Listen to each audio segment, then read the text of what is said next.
네, 첫 번째 이야기는 이제 어떤 분께서 아주 짤막하게 적어주신 글이에요. 제목은 할머니가 엄마에게 들려주었던 이야기라고 합니다.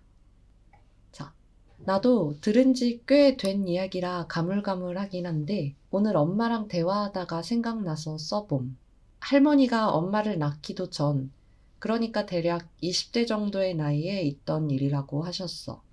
당시 할머니가 살던 곳은 지금으로 치면 완전 시골 깡촌 같은 풍경의 마을이었다고 해.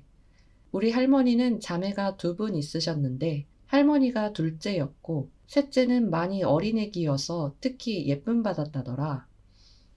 평소에 특히 셋 중에서 우리 할머니만 예뻐하시던 삼촌 같은 아저씨가 있었는데 그분이 다른 지역으로 가시다가 사고를 당해 돌아가셔서 마을에서 장례 행렬을 했는데 엄청 시끄러웠다고 해.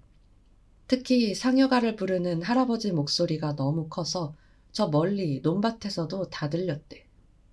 할머니도 행렬에 참가하려고 울고불고 뗐었는데 첫째는 이것저것 장례식 음식 준비하시는 어머니를 돕느라 바빠서 막내를 돌볼 사람이 마땅찮기에 행렬에 끼지 못하고 사람들이 관을 들고 산을 올라가는 모습만 지켜봐야 했다고 해.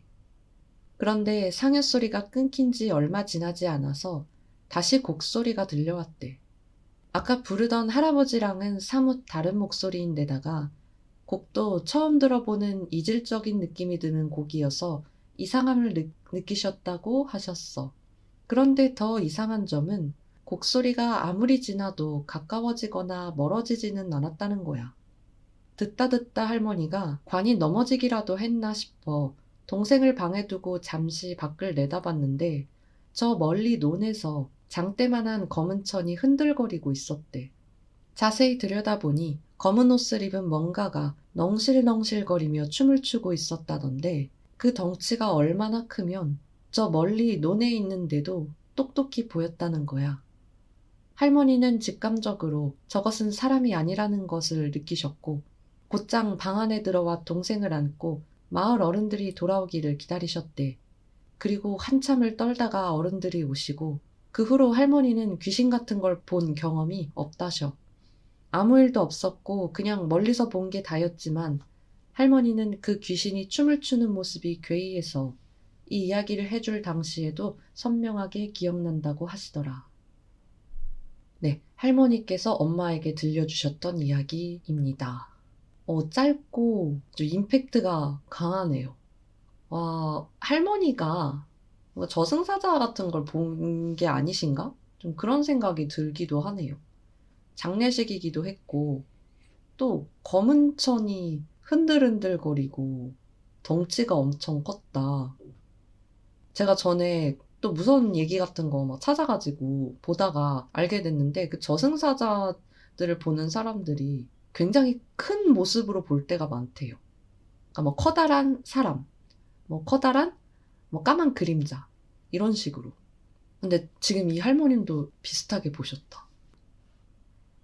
자, 그러면 다음 이야기 또 갑니다. 다음에는 할아버지께서, 이건 할머니가 아니라 할아버지가 들려주신 이야기예요. 제목이요.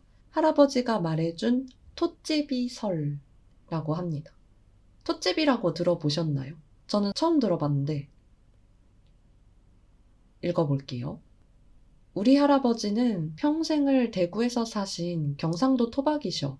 말할 때 경북 사투리가 진하게 묻어나는 건 기본이고 성격도 80이 넘으신 지금도 털털한 상남자시지.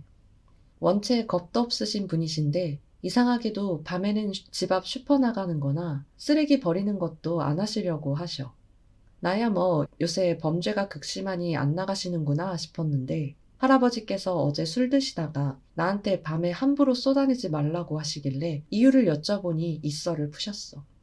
할아버지가 19살이던 1958년 한국전쟁이 끝나고 한창 전후 복구기에 있던 시기는 일손이 많이 필요했지.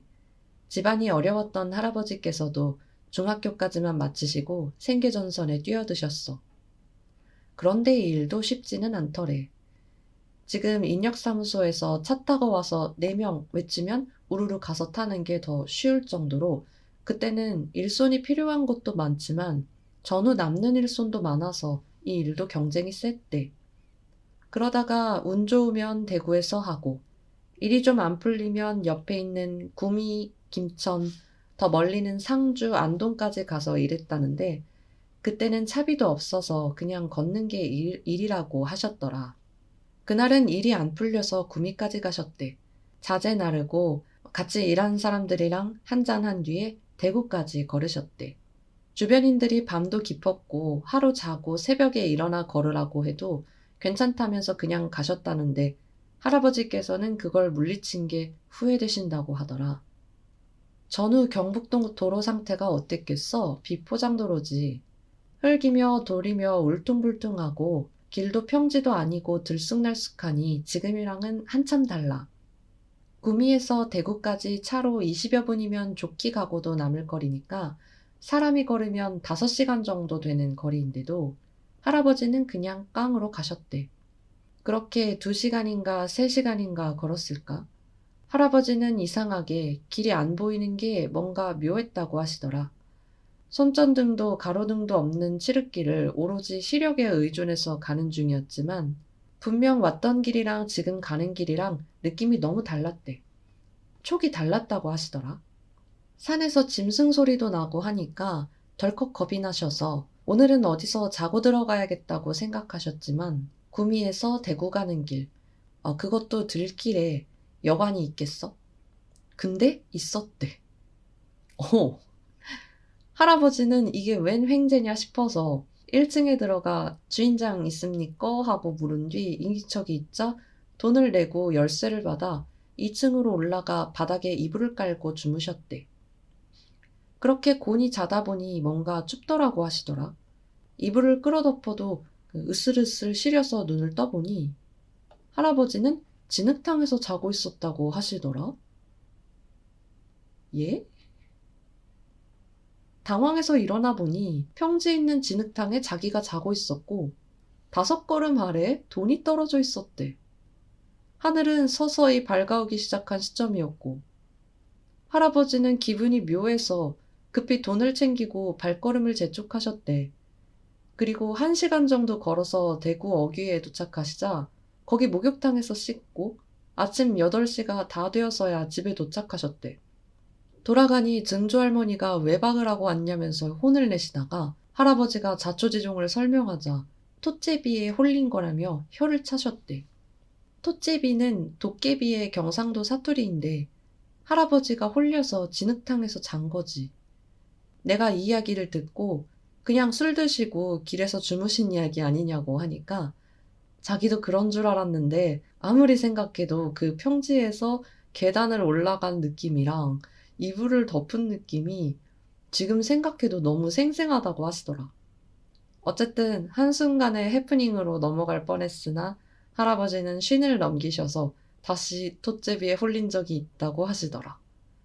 내가 그 이야기도 여쭤보니까 다음에 이야기하자면서 상을 치우셨는데 생각해보니 할아버지가 쉰이면 적어도 1989년에서 1992년 정도인데 그때도 톳제비가 있었다는 게 더 신기하네. 지금도 톳제비가 있는지는 모르겠다. 할아버지가 말해준 톳제비 썰이었습니다. 톳제비는 경상도 사투리래요. 뭔가 어감이 귀여운데요? 제비, 톳잽. 아주 전형적인 도깨비에 홀린 이야기. 이런 이야기 재미있다니까? 근데 소름 끼치는 게 그 감각까지 기억하고 있는 게 뭔가 소름 끼친다. 계단 올라간 느낌. 그러니까 뭐 다리도 아팠겠죠? 푹신한 이불 덮은 느낌까지 생생하게 났다고 하니까 와.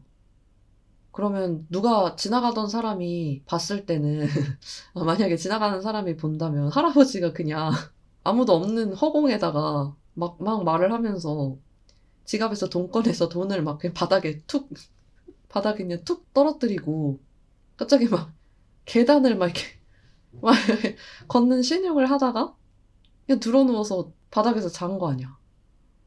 기괴한데요.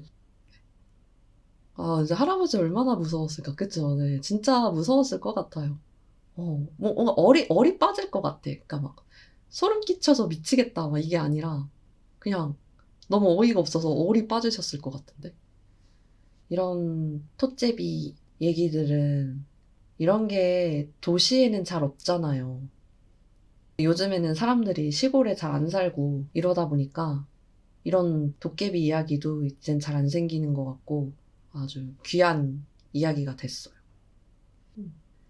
제가 이 톳제비 얘기들을 조금 더 막 찾아가지고 가지고 와봤어요.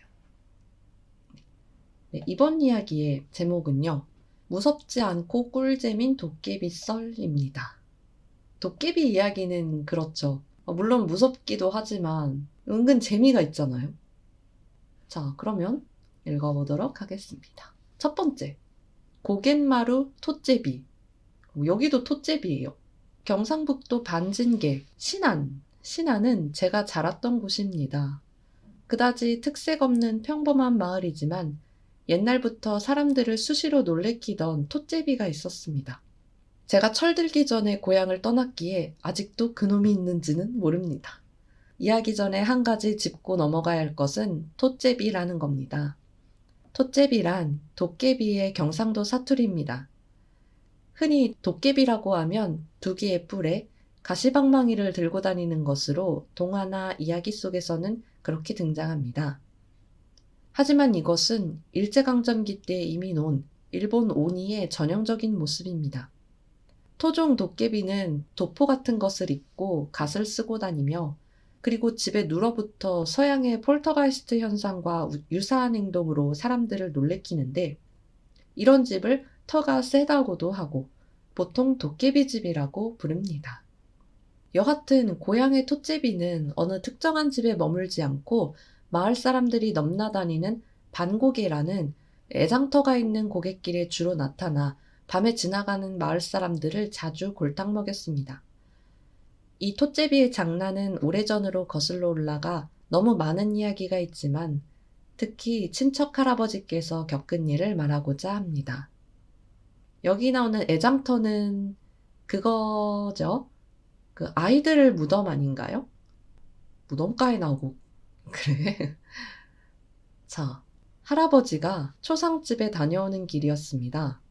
너무 약주가 과해서 사람들이 자고 가시라고 했지만 할아버지는 혼자 기다리는 할머니가 걱정한다고 만류를 뿌리치고 취한 걸음으로 반고개를 넘어갔습니다. 옛말에는 조용한 밤길을 걸을 때 어느 낯선이가 자신의 이름을 부르면 3번까지는 대답하지 말라는 말이 있었습니다. 아무개 영감 어디 가냐? 너무도 친숙한 목소리, 처음에는 잘못 들은 줄 아셨습니다. 이보게 여공 어디를 가나? 할아버지는 그만 대답을 하고 말았습니다. 집에 가는 길이네. 나도 집에 가는 길인데 같이 갈까? 그래, 가. 사투리인가 봐. 자, 정체불명의 목소리가 너무나도 친근하여 할아버지는 스스럼 없이 같이 가자고 했고 그 정체불명은 자신이 길을 안내한다고 앞장섰습니다. 할아버지는 취기가 올라 무작정 그 정체불명의 목소리를 따라갔습니다. 여기 개울인데 바지 걷게. 할아버지는 무조건 시키는 대로만 했습니다. 여기는 가시덤불인데 이제 바지 내리게. 그저 정체불명의 목소리가 시키는 대로만 하고 밤새도록 그것만 따라다녔습니다. 그러다가 밤이 늦었네. 여기가 내 집이니 여기서 자고 가게. 응, 그러지. 할아버지가 정신을 차리신 건 멀리 동이 트는 새벽. 축축한 논두렁에 누워 계셨습니다. 할아버지, 여기서 뭐 하십니까? 할아버지를 깨운 사람은 같은 동네의 조카뻘 되는 학생인데 새벽밥 먹고 학교 가다가 할아버지를 발견한 것입니다. 머리는 산발한 상태고 상의는 온데간데 없고 하의는 죄다 찢어져 드러난 맨살에 온통 가시덤불에 긁힌 상처투성이었습니다. 응, 여기가 어디지? 분명 친구네 집에서 잤는데. 학생이 불러온 동네 장정들의 부축을 받아 집에 와서 곰곰이 생각해보니 아무래도 마을 사람들의 말대로 톳제비에게 홀린 것 같았습니다. 누군지 전혀 모르는 목소리를 친구라고 여기고 밤새도록 온 산을 헤매고 다녔던 것입니다. 가시덤불이 나오면 개울이라고 바지 걷으라 하고, 개울 나오면 가시덤불이라고 바지 내리라고 하고 등등. 할아버지가 톳제비에게 홀린 이야기는 이웃마을까지 소문이 파다하게 퍼져서 한동안은 10시 넘어 어느 누구도 절대로 방고개를 넘어가지 않았다고 하였습니다. 이 할아버지 어디를 가는 거야? 근데 마지막 반전이다. 가시덤불이 나왔을 때 개울이라고 하고 바지 걷으라 그러고, 개울이 나왔을 때 가시덤불이라고 바지 내리라 하고, 그래가지고 행색이 말이 아니셨던 거구만. 게다가 이 도깨비도 또 노숙시켰어. 아까 그 톳제비처럼 다 놀고 난 다음에 그냥 재워버리네, 길바닥에서. 톳제비, 네, 톳제비라는 게 뭔가 어감이 좋다. 네, 톳제비 장난은 이게 패턴이 비슷할까?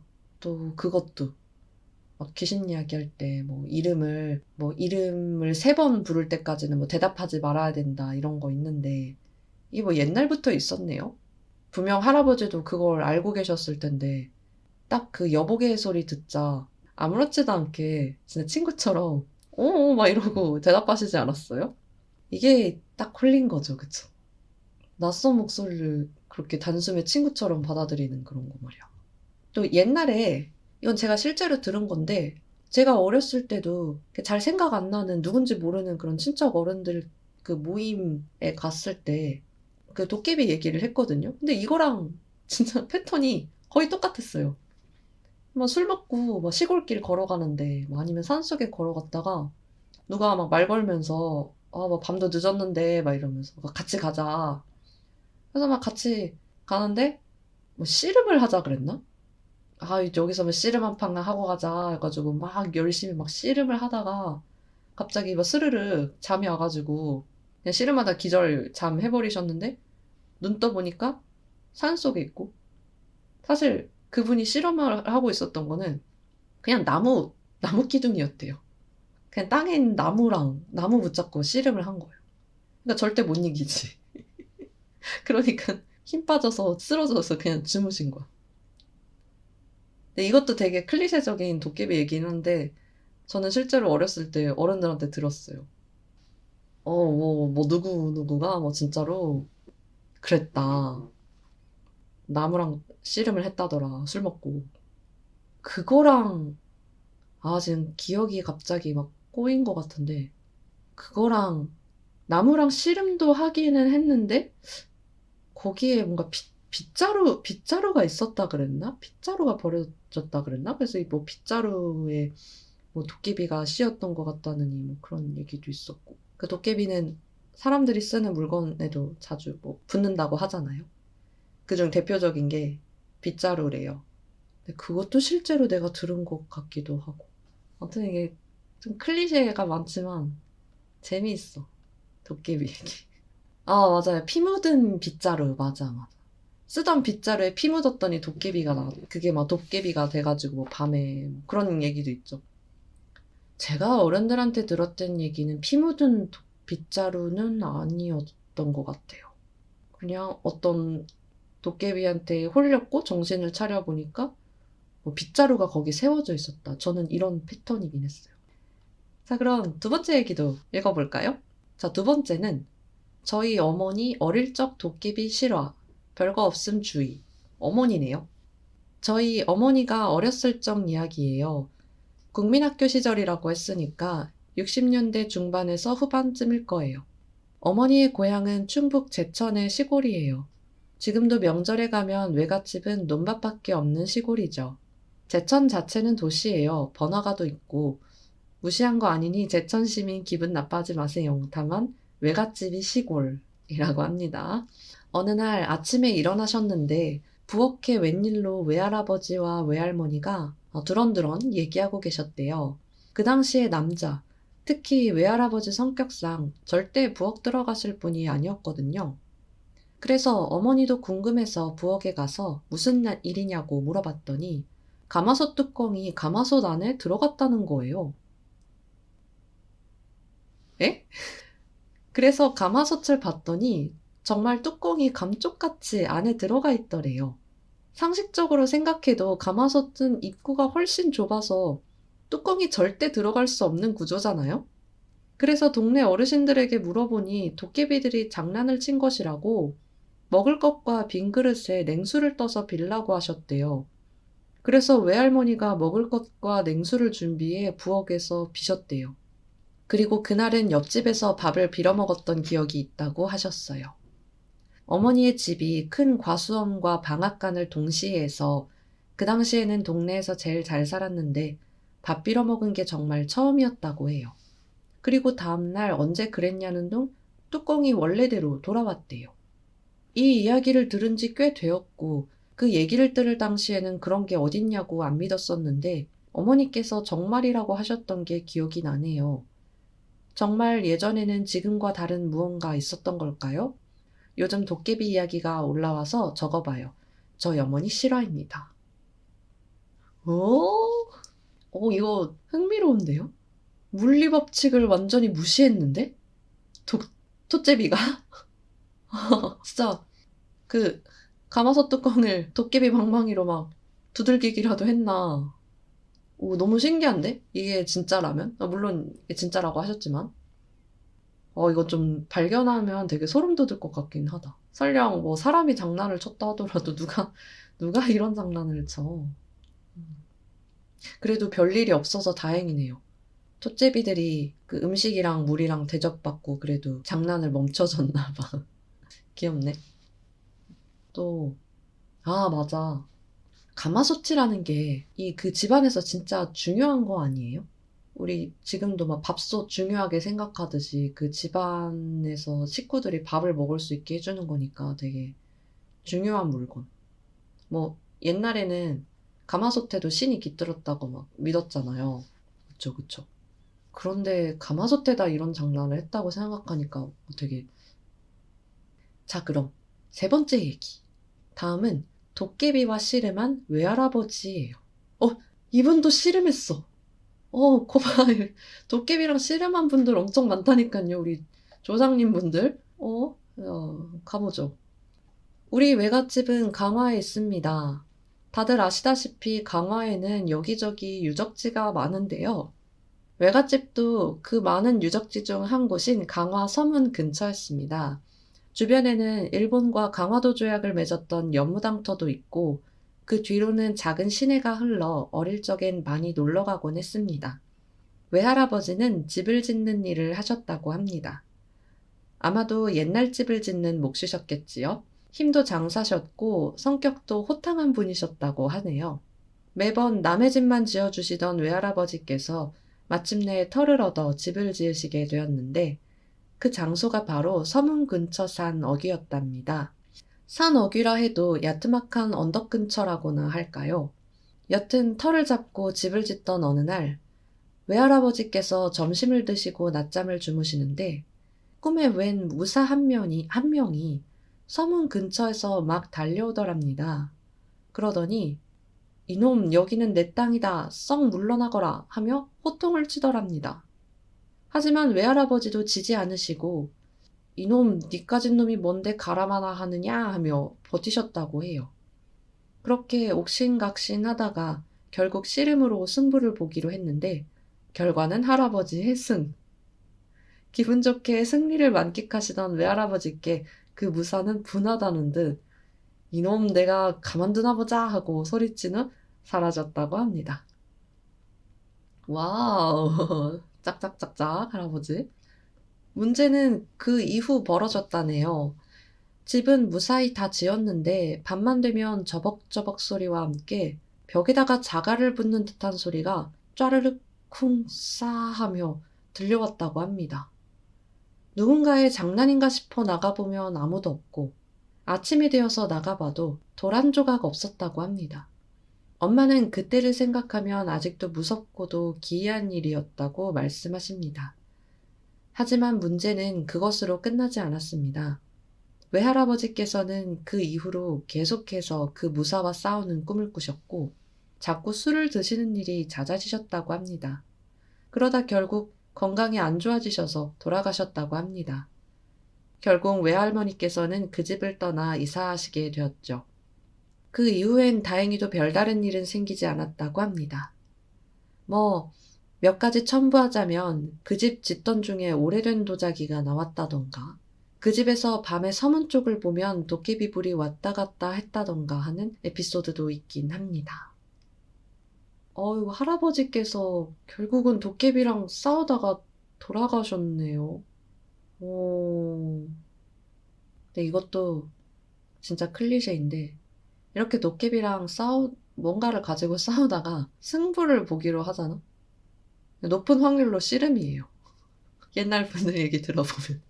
왜 씨름일까? 옛날에는 그렇게 씨름을 많이 했나요? 아주 정통 클리셰, 도깨비와 씨름한 이야기가 어김없이 여기에도 등장을 했습니다. 좋네요. 자, 그러면 또 다음 보도록 하죠. 네 번째는 잠이 안 와서 쓰는 지인들 실화. 또 잠이 안 와요. 방학이라 그런가. 이 글쓴이 분 학생이신가 보네요. 제가 겪은 건 아니고 지인들이 들려준 실화 간단한 거 몇 개 들려드릴게요. 처음 썰은 어머니께서 어렸을 때 겪으신 거예요. 어머니께서 10살 때 일입니다. 방학이고 학교 친구들이 불러서 신나게 노셨답니다. 지금이야 애들 PC방 가거나 집에서 컴퓨터 한다지만 그때는 그런 게 있나요? 고무줄 놀이며 죄 밖에서 노는 거죠. 놀다 보니 해도 져가고 배도 고프고 해서 집에 돌아가는 길이었습니다. 요즘 아파트 단지는 빽빽히 지어져 있지만 그때만 해도 듬성듬성 집들이 있었다고 해요. 어머니 사시던 집은 산 바로 아래에 있었는데 어두워지면 산이 엄청 껌껌하고 무섭잖아요. 그래서 막 집까지 뛰어가는데 집 뒤쪽에 엄청 큰 사람이 보이더래요. 집에는 담이 쳐져 있어서 안쪽 사람이 거의 안 보이는데 그 사람은 어찌나 큰지 담 높이의 2배는 돼 보이더란 거죠. 너무 놀라서 할머니 하면서 집 안으로 뛰어들어가서 할머니 집 뒤에 이따만큼 큰 사람 있어 라고 말씀드리니 할머니께서 우리 손녀 도깨비를 만나보구나 하며 웃으셨대요. 그때서야 어머니께선 그게 도깨비인 줄 아신 거죠. 이번에도 마무리가 어렵네요. 끝입니다. 쓰다 보니 슬슬 졸리니 다른 썰들은 다음번에 잠이 안 오면 그때 또 쓸게요. 짧지만 재밌는데요? 그래, 이렇게 엄청 큰 사람 모습으로 본 귀신 실화썰이 많다니까요. 이거 그 사람이 남자였는지 여자였는지 무슨 옷 입었는지 어떻게 생겼는지 이런 것도 좀 궁금한데 그런 건 못 보셨나? 자, 5번째. 새벽에 쓴 실화가 반대가 없기에 술도 취했겠다 몇 개 더 풀어봅니다. 지난번에 도깨비였으니 알고 있는 도깨비 썰 하나 더. 고등학교 때 다니던 학원 선생님이 들려준 썰입니다. 정확히는 선생님 할머니 썰이죠. 공부하기 싫은 학생들이 그렇듯 비가 온다는 이유로 무서운 이야기를 들려달라고 졸라서 들은 이야기 중 하나입니다. 쌤 할머니께서 5, 6살 때 일이랍니다. 잭이라고 하나요? 제 사지내는 데 쓰는 그릇을 옛날엔 큰 집에서 빌려서 썼나 봅니다. 그 제기를 빌리러 집에서 부리던 하인이 큰 집에 가는 걸 할머니께서 집에서 놀기 심심하다고 졸라서 같이 따라갔더랬죠. 큰 집이 논길 따라 3, 40분 걸리는 마을에 있었다고 합니다. 모내기 끝나고 막 벼가 자라고 있던 때라고 기억한다고 하셨죠. 큰 집이 산 안쪽에 있었다고 하는데 배산임수, 앞쪽으로는 폭포가 있는 그런 곳이라고 합니다. 돌쇠, 편의상 돌쇠가 아씨는 폭포 보며 놀고 계셔요 하시고 혼자 큰 집 있는 산속으로 들어가고 할머니께서는 폭포 쪽으로 돌도 던지고 하며 놀고 계셨습니다. 한참을 그러고 놀고 있는데 폭포 쪽으로 사람들이 목욕하러 오는 겁니다. 동방예의지국의 소녀답게 할머니께선 안녕하세요 하고 크게 소리질러 인사하셨답니다. 처음엔 그 어른들께서는 어디서 들리는 소린지 두리번거리다 위를 보고 껄껄거리시더니 손을 흔들어 주셨답니다. 할머니께선 같이 웃으시며 마주 손을 흔들면서 쳐다보고 있는데 돌쇠가 돌아왔답니다. 아씨, 누구한테 그리 손을 흔드시남요? 하고 물어보기에 저기 물놀이 하는 아저씨들 하니 돌쇠가 저기 물놀이 할 데가 어딨다고 하며 같이 밑을 쳐다봤더랬죠. 그러더니 돌쇠가 막 부들부들 떨더니 힘들게 빌려온 제기 던져버리고는 할머니를 들쳐업고 막 뛰더랍니다. 돌쇠가 막 비명도 지르고 자신을 들고 뛰고 하니 무서워서 울었더랬죠. 눈을 가로질러 미친 듯 뛰어오던 돌쇠가 마을 입구가 보이자 할머니를 내려주시며 숨을 몰아쉬며 말했다고 합니다. 저기 폭포 아래가 얼마나 깊은 곳인디 사람이 져서 놀아요, 아씨. 사람이 절에서 있을람은 키가 못해도 제 5배는 될 거예요.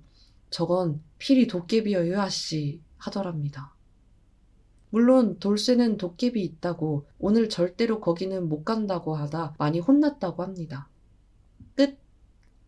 역시 꿈 이야기보단 실화편이 인기가 좋네요.